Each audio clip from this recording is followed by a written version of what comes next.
Bumi itu bukan sekedar bola batu padat yang mati loh, tapi sebenarnya sebuah mesin berlapis yang super dinamis dari permukaan sampai ke pusatnya buat menopang kehidupan kita.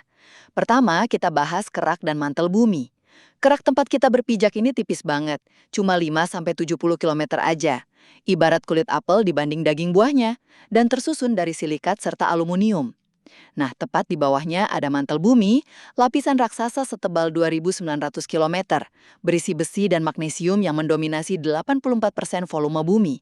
Di mantel ini ada arus konveksi, yaitu pergerakan batuan kental yang terus bergejolak. Kok bisa sih batuan kental ini geser benua? Jawabannya, arus inilah yang secara harfiah jadi motor penggerak lempeng tektonik kita. Kedua, kalau kita turun lebih dalam, kita ketemu inti luar cair. Tebalnya 2.200 km. Isinya besi dan nikel dalam wujud cair. Bayangin aja, jauh di bawah kaki kita ada dinamo raksasa dari cairan yang mendidih. Pergerakan cairan ini tuh kunci terciptanya medan magnet bumi, tamenggai pelindung kita dari bahaya luar angkasa. Ketiga, kita tiba di pusat terdalam, yaitu inti dalam padat, berjari-jari 1.220 km. Komposisinya masih sama, besi dan nikel, tapi suhunya ekstrim banget, mencapai 5.400 derajat Celcius. Tunggu dulu, kalau suhunya 5.000 derajat lebih, bukannya besi harusnya udah meleleh ya? Harusnya sih gitu. Tapi karena tekanan di pusat bumi itu benar-benar nggak masuk akal, materialnya dipaksa terkunci kuat dalam wujud padat. Jadi, dari kulit luarnya yang setipis kertas hingga inti super panas yang terkunci padat, bumi adalah sebuah mahakarya berlapis yang bekerja tanpa henti untuk menjaga kita tetap hidup. Bumi yang kita pijat ini ternyata punya dua jenis kulit utama yang beda banget, yaitu kerak benua dan kerak samudra, yang kerja bareng ngebentuk segala hal dari pegunungan tinggi sampai palung lautan paling dalam. Nah, mari kita bedah tiga perbedaan krusial dari kedua kerak ini yang bikin bumi kita super dinamis.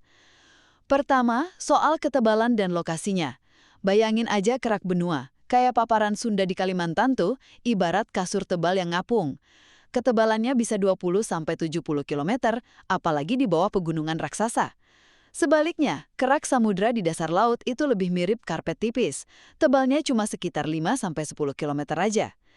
Kedua, komposisi dan kepadatannya. Nah, kamu mungkin mikir, tunggu, kalau dasar laut itu setipis karpet, bukannya dia harusnya ringan? Eits, ternyata nggak gitu.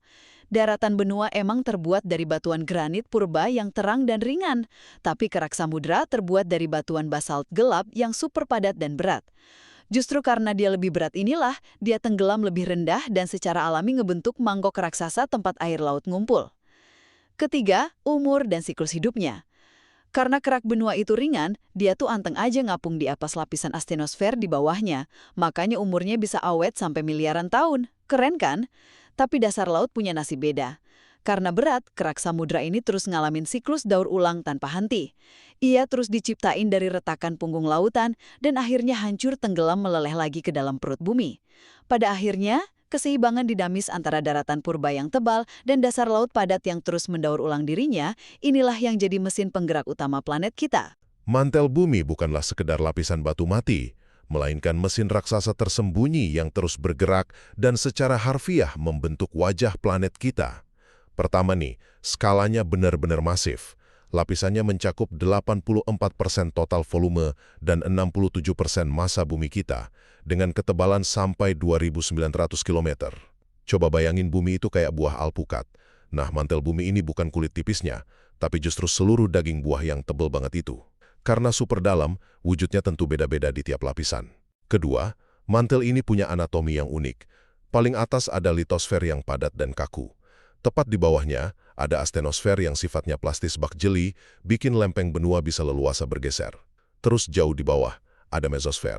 Tapi tunggu dulu, suhu di mesosfer nyentuh 3.700 derajat Celcius. Kok batunya tetap padat dan nggak meleleh? Gimana mungkin coba? Nah, tekanan super ekstrim dari jutaan ton batu di atasnya lah yang maksa lapisan ini tetap memadat. Interaksi lapisan padat dan panas inilah yang memicu pergerakan abadi. Terakhir, kita punya arus konveksi sebagai mesin utamanya. Ada siklus jutaan tahun di bawah sana. Batuan panas dekat inti bumi memuai, jadi ringan, lalu naik perlahan. Pas mendekati kerak bumi, batu itu mendingin, jadi berat, lalu tenggelam lagi. Persis kayak masak sup kental di atas kompor. Bagian bawahnya bergelembung naik, mendingin di permukaan, terus turun lagi, sambil bawa apapun yang mengapung di atasnya. Siklus inilah yang menyeret benua, melebarkan samudra, dan mendorong pegunungan. Pada akhirnya, setiap gunung yang menjulang dan samudra yang membentang di dunia ini adalah bukti nyata dari mesin panas raksasa yang tak pernah berhenti berdetak jauh di bawah telapak kaki kita. Pertama, inti luar itu satu-satunya lapisan bumi yang murni berupa cairan dinamis, terbuat dari paduan besi dan nikel. Suhu di sana tuh ekstrim banget, sekitar 4.000 sampai 5.000 derajat Celcius, yang asalnya dari sisa panas purba pembentukan bumi dan peluruhan radioaktif. Coba bayangin, ada lautan logam mendidih yang hampir sepanas permukaan matahari, tepat jauh di bawah telapak kaki kita. Kedua, panas luar biasa ini memicu pergerakan yang disebut teori dinamo. Pernah kepikiran gak sih dari mana asal magnet raksasa bumi kita? Nah, rotasi bumi terus mengaduk besi cair panas ini, dan lautan besi yang berputar inilah mesin dinamonya. Pergerakan liar itu nyiptain arus listrik raksasa yang pada akhirnya ngasilin medan geomagnetik bumi. Ketiga, medan geomagnetik tadi ngebentuk perisai magnetosfer yang tugasnya membelokkan radiasi kosmik dan angin matahari yang mematikan biar atmosfer kita nggak tersapu habis keluar angkasa. Jadi ironis kan, tanpa gejolak neraka cair di inti bumi, permukaan planet kita justru bakal jadi tempat yang mati dan gersang. Kesimpulannya, inti luar adalah jantung cair bergejolak yang menjadi garis pertahanan mutlak bagi kelangsungan seluruh kehidupan di bumi. Bayangin deh, ada sebuah bola logam yang ukurannya hampir segede planet Pluto, sembunyi sejauh 5.150 km tepat di bawah telapak kaki kita, nyala sepanas matahari, tapi luar biasanya, bola inilah yang jaga kita semua tetap hidup.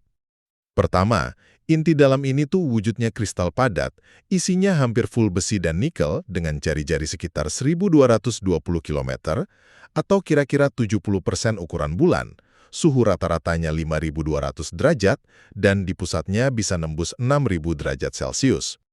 Tapi tunggu dulu, kalau suhunya aja nyamain permukaan matahari, gimana ceritanya logam-logam ini nggak meleleh dan justru jadi kristal padat?